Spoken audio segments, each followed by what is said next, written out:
Dr. Babasaheb Ambedkar Open University.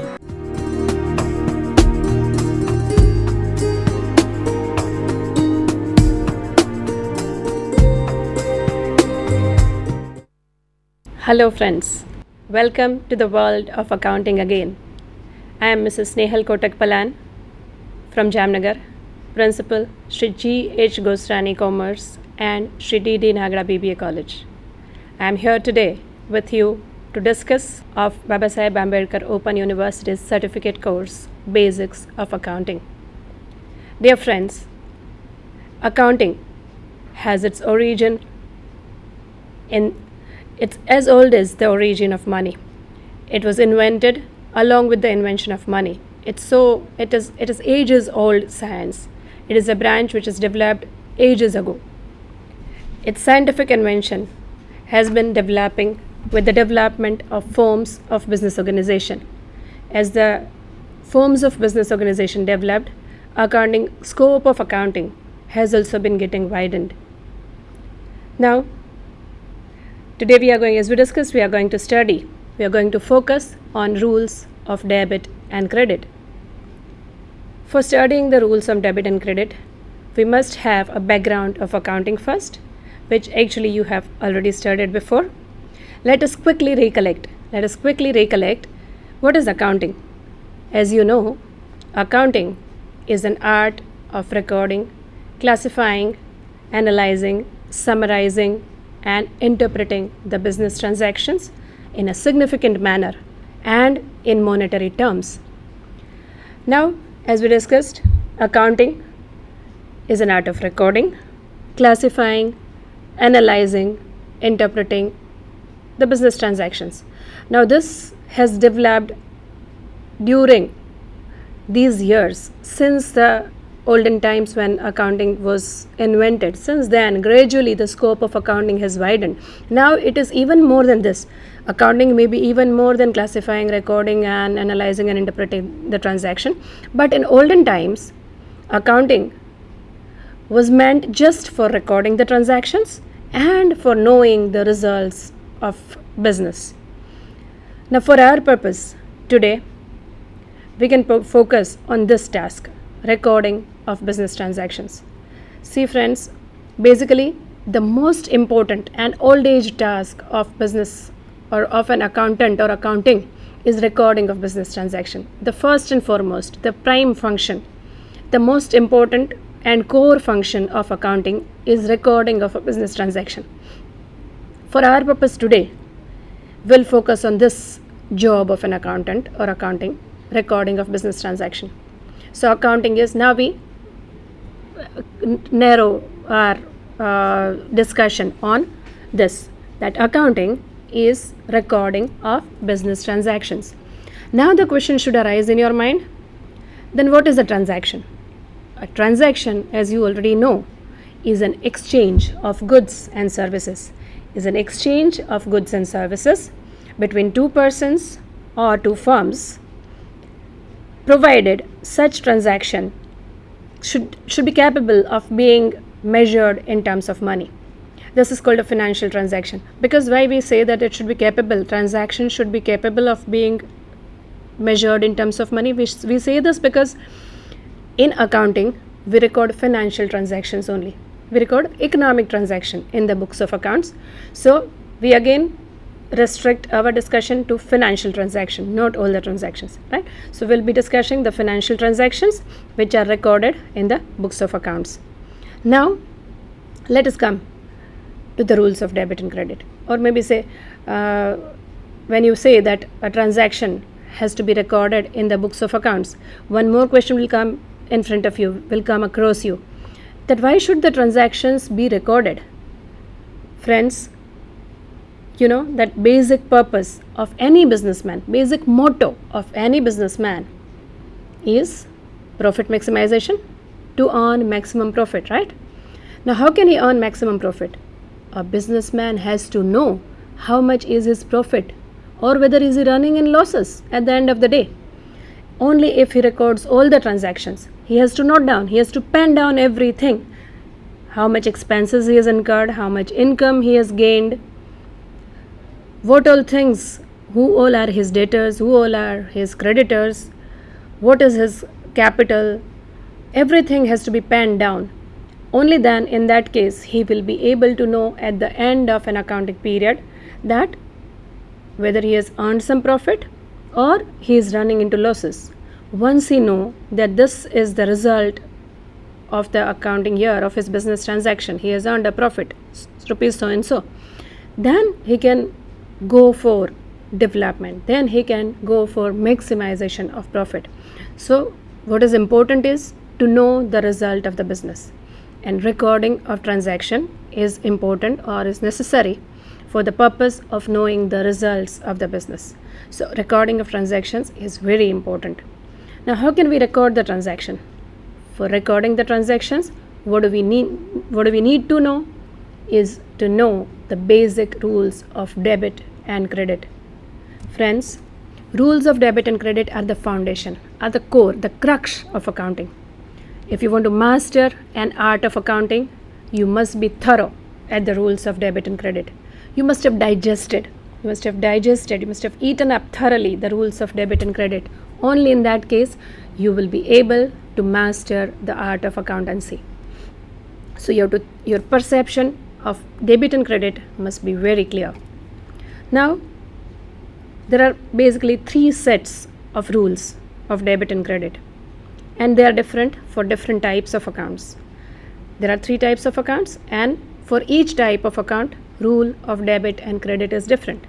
So when you want to study the rules of debit and credit, you must be able to identify the type of accounts. You must have studied the classification of accounts. Now friends, accounts are classified as per 2 approaches. One is accounting equation approach, another is traditional approach. More widely used approach is traditional approach. So we will concentrate on traditional approach. Now look at this picture, look at this slide. As per the traditional approach, this is the classification of accounts. As per traditional approach, basically accounts are divided into two types. Just look at this slide. Personal accounts are classified into 2 types: personal accounts and impersonal accounts. Personal accounts are further classified into 3 types. We'll have a quick look, a bird eye view on all these accounts quickly first, and then we'll discuss each of them one by one in detail. Personal accounts and impersonal accounts are 2 types of accounts. Now personal accounts are further classified into these 3: natural persons account, artificial persons account, and representative persons account. Natural persons account, as the word itself suggests, are the accounts of natural persons, meaning human beings or individual living beings who are creation of God. They are called natural persons account. Artificial persons account are the accounts of those persons who are not living being, but they have their own identity, separate legal entity. They are creation of law. And representative personal account are the accounts which represent some person. Say for example, outstanding salary account, prepaid rent account, capital account. They represent some person. So they are known as representative personal account. Now this was all about personal accounts. Personal accounts are classified into 3. Once again recollect: natural person, artificial persons, and representative personal account. Another classification of accounts is, subpart of accounts is impersonal accounts. Impersonal accounts are also further classified into 2 types: real accounts and nominal accounts. Real accounts are the accounts in which we record the transactions of goods or properties. They are further classified into 2: tangible real accounts and intangible real accounts. And nominal accounts are the accounts of expenses and income. So this is all about the types of accounts.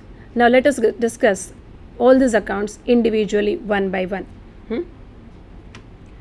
Personal accounts is the first classification of accounts.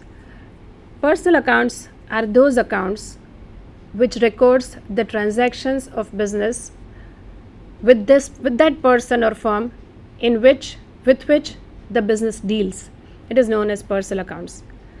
For example, if a business deals with Reliance Industries Limited, then the businessman will have to open the account of Reliance Industries Limited.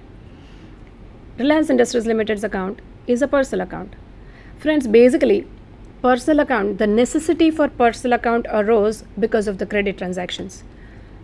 As you know, nowadays, these days, the transactions are all not necessarily cash transactions.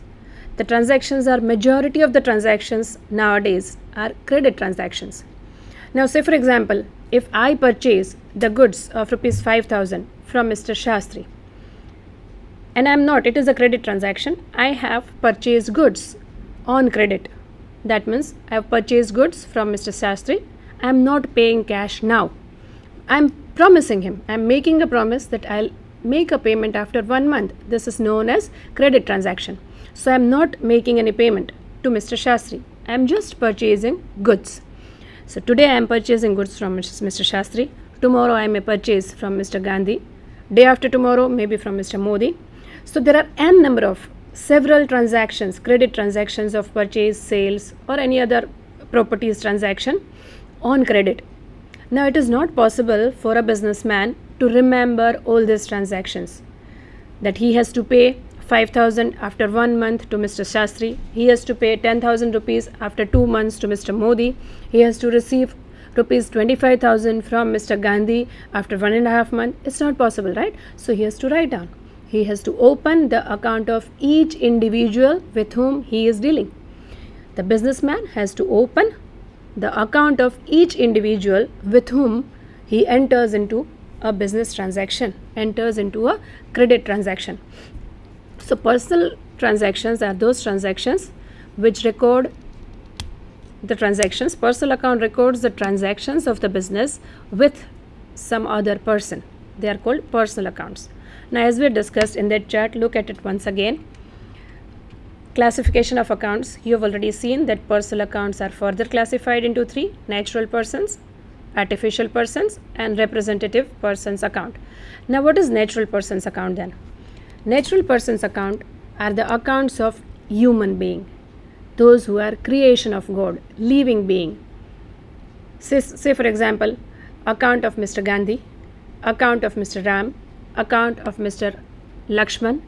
They are human being. Their account are known as natural persons account. They are natural persons. Okay. The next classification is artificial persons account.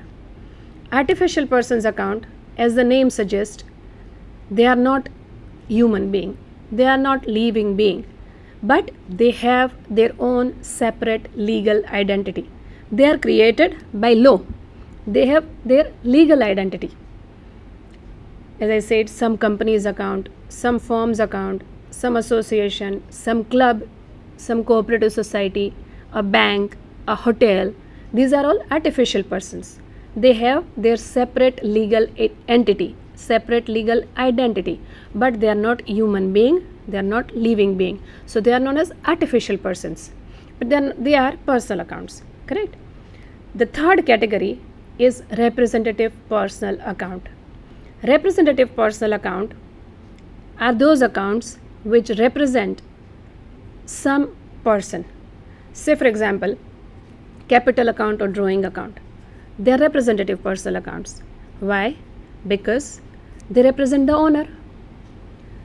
The owner, if a person wants to start his own business with a capital of rupees 1 lakh, he brings his own money, his personal money into the business. Then he is said to have invested his capital into the business. For the business, it is a capital and it represents the owner. It represents the fund from the owner. So capital represents the owner's fund. So it is a representative person's account. So capital and drawing are representative person's account. Outstanding salary or prepaid rent are also representative person's account. Why? Because say suppose if we have an employee to whom we have to pay a salary of 10,000 at the end of the month. The month is over, but we have not paid salary to him. It is due. We call it outstanding salary. Now this 10,000 rupees, which is outstanding salary, is the amount due to the employee. So salary outstanding represents an employee, so it is representative personal account.